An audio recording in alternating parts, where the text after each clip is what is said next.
महाराज दौड़े चले जा रहे हैं।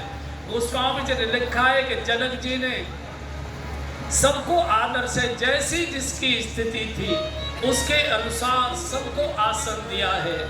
इधर विश्वामित्र जी को समाचार आया है कि दोनों कुमारों को लेकर और रंगभूमि में पधारें। अब कार्यक्रम शुरू होने वाला है।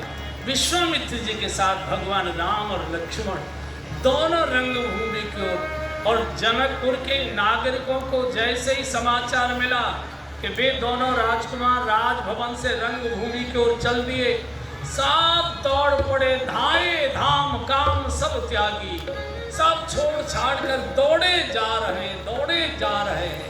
बूढ़े बालक सब भगवान का दर्शन कर सम मंचनते बंचे सुंदर विशद विशाल, मुन समेत था बंद दो बैठा रे महिपाल। और अब गोस्वामी जी लिखते हैं कि जिनकी जैसी भावना थी, जाके रही भावना जैसी, जाके रही भावना जैसी, प्रभु मूर्ति देखी कैसी, प्रभु मूर्ति देखी। जिनकी जैसी भावना थी, जिनकी जैसी मन की रचना थी, जिनकी जैसी दर्शन कक्षा थी, जिनके जैसे मन की इच्छा थी, भगवान का उसी प्रकार से रूप का दर्शन कर रहे हैं। जो योगी जन बैठे थे वो भगवान को तत्व के रूप में दिखाई, भगवान उनको तत्व के रूप में दिखाई दे रहे हैं। जो ज्ञानी जन बैठे थे भगवान उनको ज्ञान के रूप में दिखाई दे रहे। जो योगी बैठे थे भगवान को साधना के रूप में दिखाई दे रहे। जो भक्त बैठे थे भगवान उनको इष्ट के रूप में दिखाई दे रहे हैं। नगरवासियों को भगवान अपने सगे संबंधी के रूप में दिखाई दे रहे हैं। और जनक और सुनैना जी को भगवान अपने बेटे के रूप में दिखाई दे रहे हैं। जिसकी जैसी भावना थी उसका सब लोग व्यक्ति एक है, सबके मन की रचना अलग अलग होती है। एक ही व्यक्ति सबको अलग अलग प्रकार से दिखाई देता है, किसी को कुछ, किसी को कुछ, किसी को कुछ, किसी को। और अब सतानंद जी ने कहा जनक जी को, महाराज जानकी जी को बुलवाइए, मुहूर्त आ चुका है इस समय धनुष यज्ञ का। जानकी जी का सखियों ने बहुत सुंदर श्रृंगार किया है। जानकी जी जगत माता है और माँ के श्रृंगार का वर्णन करना अपराध माना गया है। माँ तो कैसी भी हो पूज्य ही होती है। इसलिए गोस्वामी जी ने सुभग श्रृंगार, हरे रंग की साड़ी धारण की है, हरियाली साड़ी पहने माँ सखियां बहुत धीरे धीरे सहारा देकर रंगभूमि की ओर प्रवेश करा रही है। पूरे वातावरण में भक्ति की सुगंध फैल गई, मधुर मधुर गायन के स्वर आने लगे। धीरे चलो सुकुमार, सुकुमार सिया प्यारी, धीरे चलो सुकुमार, सुकुमार सब गायन प्यारी, धीरे चलो सुकुमार, सुकुमार सिया प्यारी, चली संग ले सखी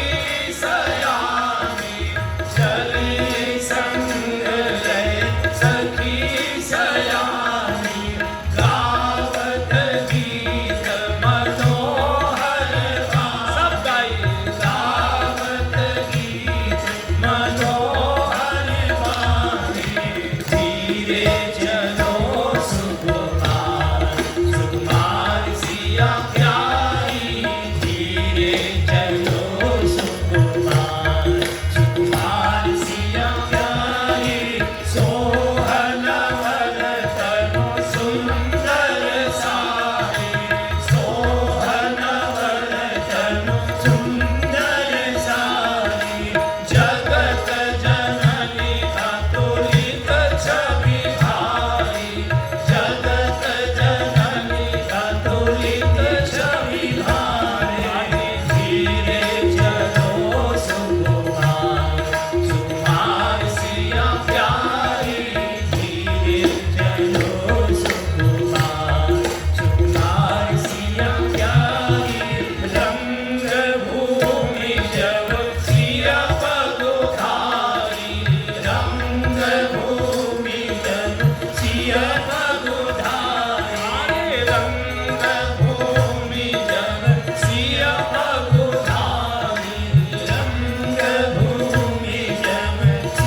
एक एक चौपाई में गोस्वामी जी ने उपासना का, अध्यात्म का ऐसा तत्व भरा है। धीरे चलो सुकुमार, सुकुमार सिया प्यारी। जानकी जी भक्ति की प्रतीक है, और भक्ति के लिए 3 सावधानियां गोस्वामी जी ने बोली। धीरे चलो, संग सखी, हाथ पकड़कर ले जाना। देखिए, ज्ञान को और भक्ति को आचार्यों ने ज्ञान को वृक्ष कहा है, भक्ति लता से तोली गई है। लता भक्ति लता की प्रतीक है। वृक्ष जब लगाया जाता है, पौधा आम का, पीपल का, बरगद का, कोई और बड़ा पेड़ लगाए, जामुन का बड़ा पेड़ लगाया जाता है, तो कुछ दिन तो उसकी रखवाली करनी पड़ती है, लेकिन और कुछ दिन पानी देना पड़ता है। फिर तो वो पेड़ जमीन से ही पानी ले लेता है, और कितनी भी आंधी और तूफान आए पेड़ खड़ा रहता है। तो ज्ञान में ताकत होती है, ज्ञान बहुत समर्थ होता है, लेकिन भक्ति बहुत सुकोमल होती है, बहुत सुकुमार होती है। धीरे चलो सुकुमार, भक्ति को धीरे धीरे ही बढ़ाना चाहिए, क्योंकि भक्ति बहुत सुकोमल होती है। कई माताएं करती हैं कि शरीर में तो बल नहीं है, ब्लड प्रेशर की बीमारी है, डायबिटिक है, और देखा देखी 2-2, 3-3 घंटे भजन में बैठी रहती है, खाएंगी पिएंगी नहीं, शुगर का लेवल गिर जाता है, ब्लड प्रेशर बढ़ जाता है, हॉस्पिटल जाना पड़ता है। तो हमारे शरीर की जो रचना है, हमारे शरीर की जो स्थिति है, हमको जितना सूट करता है, जितना हमारे अनुकूल पड़ता है, उतना ही भजन करिए। भजन बहुत सुकुमार होता है, भक्ति बहुत सुकुमार होती है। और अगर हम डायबिटिक हैं या हमको चाय पीने की आदत है, पहले 1 कप चाय पी लीजिए। चाय पीने से भजन नहीं बिगड़ा करता है, ये बेकार की बात है। अगर हम बीमार हैं तो चाय पी लीजिए, अगर हम डायबिटिक हैं तो 2 बिस्कुट और चाय लेकर फिर पाठ पूजा करिए। कहीं नहीं लिखा है कि भूखे पेट भजन कर रहा है। और हमारे पुराने बाबा लोग तो कहते भूखे भजन, और हरियाणा के लोग तो अगर आलू के पराठे भी खा के करेंगे तो भी चल जाएगा। सबके मन की बात बोल दी, सबके मन की। तो भक्ति बहुत सुकुमार, बहुत सुकोमल होती है, बहुत साध के रखनी पड़ती है। शरीर माध्यम खलु धर्म साधनम। शरीर स्वस्थ है तो आप भजन पाठ कर सकते हो। शरीर में बीमारी है तो किसी की घंटी बजी हुई अच्छी नहीं लगती है। तो धीरे धीरे करें, जितना हमको ही हो सकता है। 2-2, 3-3 घंटे बैठकर पाठ कर लेता हो, हमारी बस की बात नहीं है। नीचे नहीं बैठा जाता, गद्दे पर बैठो, तकिया लगा कर बैठो, सोफे पर बैठो, पलंग पर लंबी टांग करके बैठो, लेकिन कुल मिलाकर भजन होना चाहिए। ये झंझटों में मत फंसे रहिए कि नीचे बैठा जाएगा, भजन होना पहला। दूसरा, पेड़ को 1 बार 2 बार साल 6 महीने पानी देना पड़ता है, फिर वो नीचे से जल ले लेता है। लेकिन बेल को हमेशा थोड़ा थोड़ा जल देना चाहिए। ज़्यादा दे दिया तो पीली पड़ जाएगी, देना भूल गए तो सूख जाएगी। फिर अरे इतनी महंगी बेल लाए थे, देखो किसी ने पानी नहीं दिया, इतना पानी दे दिया कि पी लिए। इसलिए भजन को लंबे समय तक छोड़ना भी नहीं चाहिए, और इतना भी नहीं करना चाहिए कि आप बीमार ही हो जाए। जो कर रहे थे वो भी छूट जाए। आए थे हर भजन को, ओटन लगे कपास।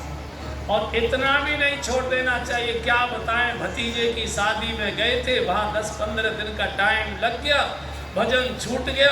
अब तो फिर पूर्णमासी से ही करेंगे, अब तो नए तरह से शुरू करेंगे। नहीं, भजन को प्रतिदिन करिए, थोड़ा थोड़ा करिए, भजन को खंडित मत करिए, भजन को छोड़िए मत। सुबह नहीं हो पा रहा है तो बच्चे स्कूल चले गए, पति अपनी फैक्ट्री चले गए, मेहरी काम करके चली गई, फिर अपना भजन कर लीजिए।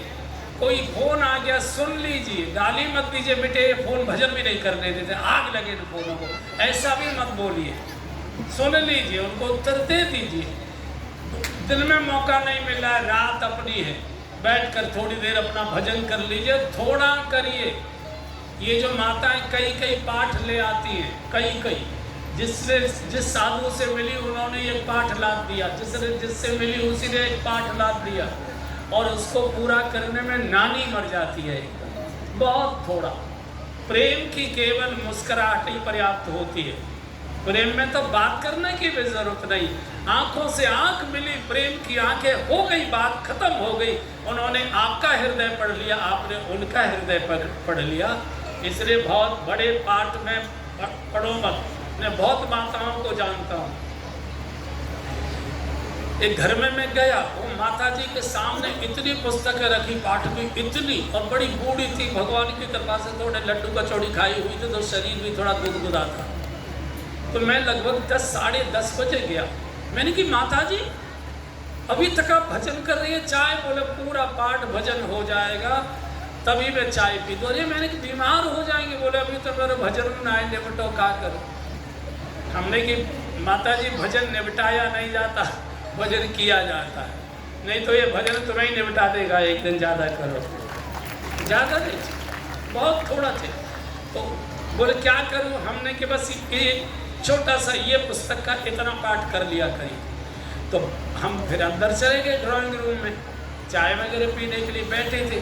तो उनके बेटे की बहू आई हमारे पास। उन्होंने कहा महाराज जी आज आपने ये बहुत गलत कर दिया। हमने क्या? बोले मम्मी को कह दिया कि इतना भजन मत किया करो, इतना सा पाठ किया करो। आपको मालूम है ये जब खाली रहेंगी तो मेरा सिर खाएंगी,